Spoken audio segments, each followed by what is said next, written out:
ഞാൻ doctor K Kunhammad, consultant സൈക്കോളജിസ്റ്റാണ്. കഴിഞ്ഞ 16 വർഷത്തെ കൗൺസിലിംഗ് അനുഭവത്തിന്റെ വെളിച്ചത്തിൽ ഭാര്യാഭർത്താക്കന്മാരോട് ഒരു കാര്യം പറയാം. കാര്യം ഇതാണ്: നിങ്ങൾ റീല് കണ്ടും ഷോർട്സ് കണ്ടും വീഡിയോ കണ്ടും ചില തീരുമാനങ്ങൾ എടുക്കരുത്. ഏതാണ് ആ തീരുമാനം?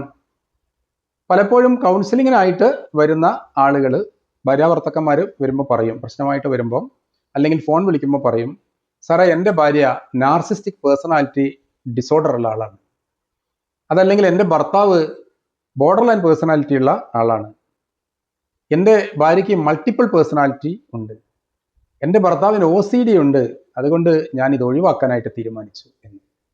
അപ്പോൾ ഇവരൊക്കെ ഈ വീഡിയോ മാത്രം കണ്ടിട്ട് തീരുമാനം എടുക്കാൻ പാടില്ല. കാരണം എന്താണ്? ഈ വീഡിയോയിൽ പറയുന്ന 10 സിംറ്റംസിൽ ചിലപ്പോൾ 2-3 സിംറ്റംസ് ആയിരിക്കും നിങ്ങളെ ഭാര്യയ്ക്കോ ഭർത്താവിനോ ഉള്ളത്. അത് കണ്ട് എടുത്തു ചാടി തീരുമാനമെടുത്ത് ഡൈവോഴ്സിലേക്ക് പോകാതിരിക്കാൻ നോക്കുക. നല്ലൊരു കൺസൾട്ടന്റ് സൈക്കോളജിസ്റ്റിനെ കണ്ടിട്ട് ഇവരെ ഡയഗ്നോസിസ് ചെയ്യുക, എന്താണ് ഇവരുടെ പ്രോബ്ലം എന്ന്, എന്നിട്ട് തീരുമാനം എടുക്കാം. ഇന്ന് കേരളത്തിൽ ഒരു വർഷത്തിൽ 1,10,000 വിവാഹങ്ങൾ രജിസ്റ്റർ ചെയ്യുമ്പോൾ ഏകദേശം 33,000 ഡൈവോഴ്സ് കേസുകൾ വരുന്നു എന്ന് പറഞ്ഞാൽ ഇത്രയും ഡൈവോഴ്സ് കേസ് എന്തുകൊണ്ട് നമ്മുടെ നാട്ടിൽ നടക്കുന്നു? പല കാരണങ്ങളുണ്ടാവാം. അതിൽ ഏറ്റവും പ്രധാനപ്പെട്ട ഒരു കാരണം ഇതാണ് എന്നതിൽ തർക്കമില്ല.